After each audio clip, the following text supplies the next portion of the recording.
has been launched to try and tackle homelessness in London using old double-decker buses. Buses for Homeless will house 20 people and will be parked together to create a community. And our reporter, Greg Mackenzie, is on one of the buses this morning. Good morning, Greg. Are you on the eating bus by any chance?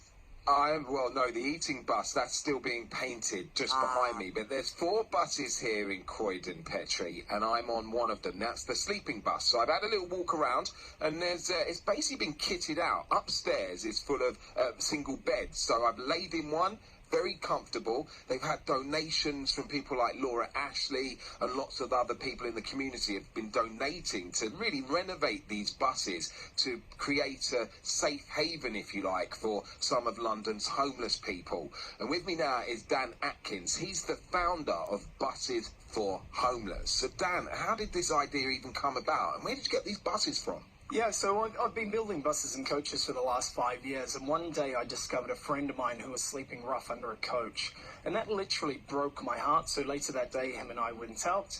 We brought him a bus, kitted it out, where he lived in that for 2 years, and essentially that's got me thinking that we can do this on a much bigger scale, which is where the Buses for Homeless project comes in. And then this one we're on is a sleeping bus. So the idea is you've had these donated. So who donated them? Yeah, so the amazing people at Stagecoach donated us 4 buses, and we've been incredibly grateful and lucky to be sponsored by people like the HBAA. Bathroom Takeaway also gave us a bus, and it's just been incredible, the engagement from the community that we've had. And the hope is that these buses, will they stay here in this car park, or will they move and kind of be a roving homeless shelter, really, for homeless people? Yeah, so in an ideal world, we'd love a static site. That makes things a lot easier, but so what we're looking for is a council or somebody like that to get involved in that needs our support. We're here to help as many people and organisations as possible, and at the end of the day, do good for homeless people and help them achieve what they want to in life. And so the idea is, Petrie, if they found a council or a site, someone that would donate the land, they could then have homeless people come and meet the bus and sleep on the bus over night time. So what they have, there's 4 that are being renovated. This one we're on is the sleeping bus, that's almost finished. Then you've got a learning bus, then you've got a cooking bus, and then I've missed one out. There's a 4th one. And there's a bus for well-being. So the whole premise of our program is actually 3 months. So we're aiming for fundamental change. Essentially, we want to work out how and why these people have become homeless in the first place.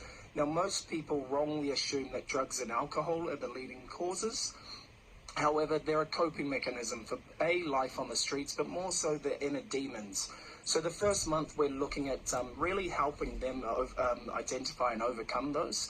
And then for the following 2 months, we provide them soft and vocational skills on board our buses for learning in order to get them into employment, education, apprenticeships, or help them set up their own businesses. And I mean, you're giving people opportunity, because the guy that's painting one of the buses just in the other bus, Petrie, he was homeless, and now Dan and his organisation have helped him out, but they still need help. They need donations, they need other things for this project to really take off. So what are the things you're after, or you need to help the homeless people of London? Look, there's 3 things that we need. A fixed site. We'd love an organisation to donate a kitchen, a commercial kitchen, so we can actually teach and the guys that cook for themselves and other people in the community, as well as some computers for the learning centre. All right, so the learning centre. Well, Dan, I will give you a hand today. I'll do some painting, albeit not in this gilet, but I will help you out with the painting. There you have it. That's Dan Atkins, the founder of Buses for Homeless. Back to you in the studio, Petrie. What a brilliant scheme. Absolutely brilliant. So if you do have anything you can do for them, do get in touch, please. I'm sure you're touched by that, and there must be something somebody can do. We're talking pollution.